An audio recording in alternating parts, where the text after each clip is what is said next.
milliers de kilomètres, on ne peut manquer d'être ému alors que ce duel décisif va s'engager.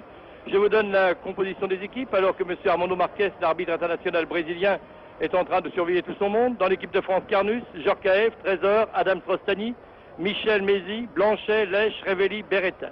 Les numéros, vous les connaissez, vous les reconnaîtrez au fil des minutes. Quant à l'équipe d'Argentine, elle se présente de la formation suivante: Santoro, Wolf, Piazza, Vargas, Diaz, Semenevic, Raimondo, Bianchi, Pastoriza, Fischer et Mas.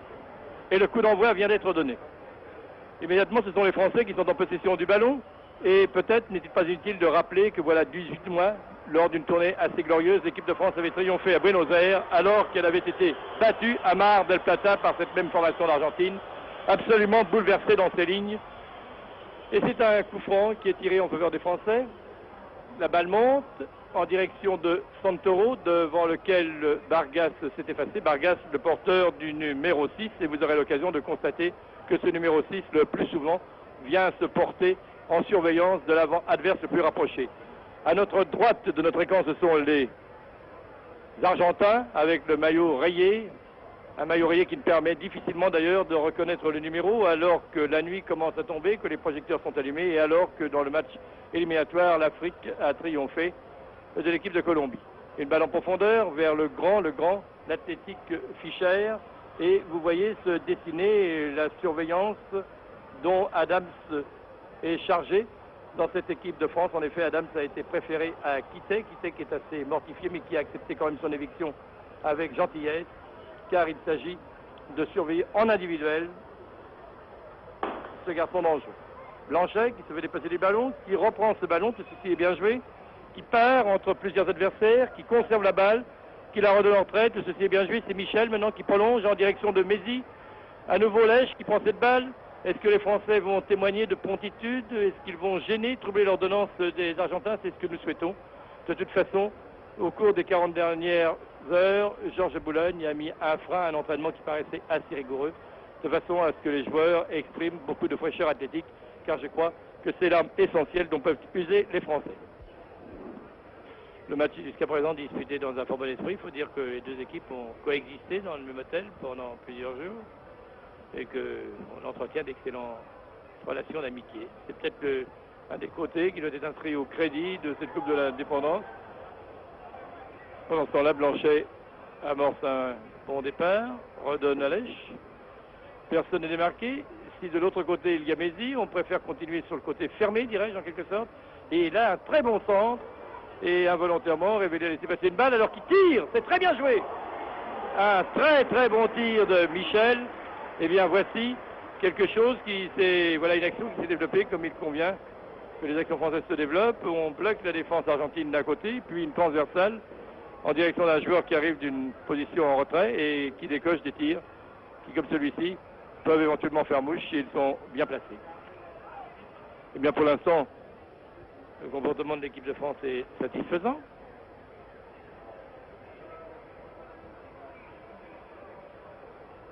Blanchet, qui se dépossédé du ballon, qui avait pas bien amorcé son mouvement pourtant. Une balle détournée. Le dangereux Fischer, qui était surveillé par Adams, qui centre. Très longue transversale. Et c'est la contre-attaque française qui se développe. Et ceci peut être très dangereux, très dangereux. Beretta, il a pris cette balle. Ceci est bien joué, en retrait. La défense argentine s'avance, va essayer de mettre les Français en jeu qui ne cessent pas prendre. Regarde bien, regroupement des Argentins vers le centre. Ça, c'est leur tactique, il faut passer sur les ailes. Sur le centre, tout le monde est bloqué. À nouveau Fischer, 1m87, très dangereux devant les buts. Et on constate que le jeu français se développe intelligemment, que Adams ne sacrifie pas à une aveugle défense individuelle. Quand Fischer est très en retrait, il abandonne celui-ci au joueur français qui se trouve dans son terrain d'action. C'est bien joué. Très bien joué. Rappelons que la première action dangereuse a été à l'actif. C'est Marquez, parle, converse. Soit dans un salon, là, on converse, on vit très agréablement. Et il y a du monde dans ce stade, mais il n'est pas comble, alors que lorsque la formation locale évolue dans cette même enceinte, il est comble, ce qui vous prouve que la Coupe de l'Indépendance doit répondre aussi à un but, c'est-à-dire éveiller la curiosité du public brésilien pour un football qui n'est pas celui de ses vedettes habituelles, des vedettes qu'il affectionne, pour lui donner un sens international plus développé. La balle circule.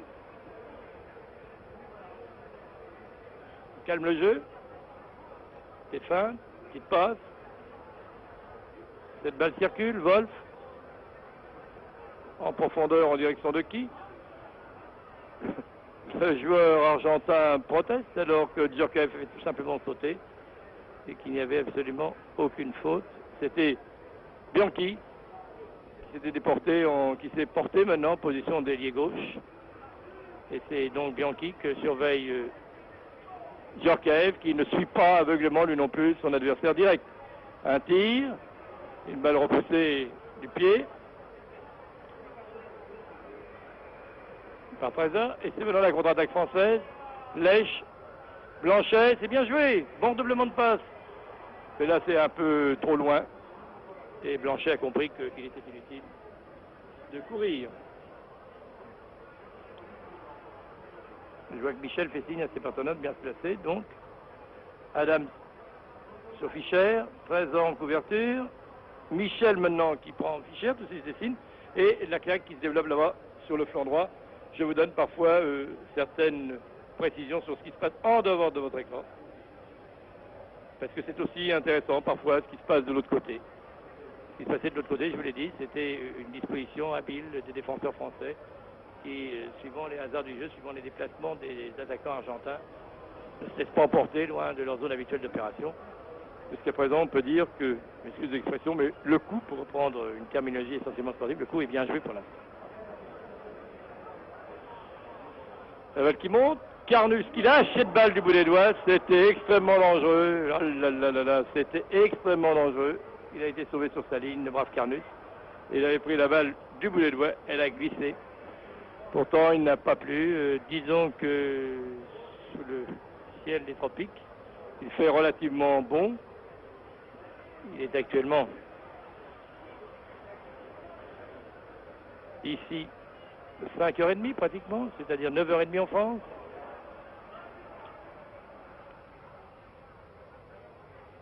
Et une bonne passe en direction de Blanchet, bien démarqué. Vous voyez ce que je vous ai dit tout à l'heure, les arrières argentins abandonnent parfois la surveillance de leurs ailiers pour se regrouper, je vous l'ai dit, suivant un mécanisme qui fait se porter Vargas vers l'avant le plus en flèche, Piazza en retrait, en couverture. Pour l'instant, c'est Piazza qui surveille Revelli.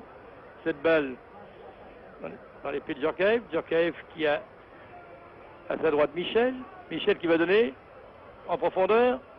Et une très bonne tête. Très très bonne tête. C'était très bien joué. Juste devant le gardien de Revelli.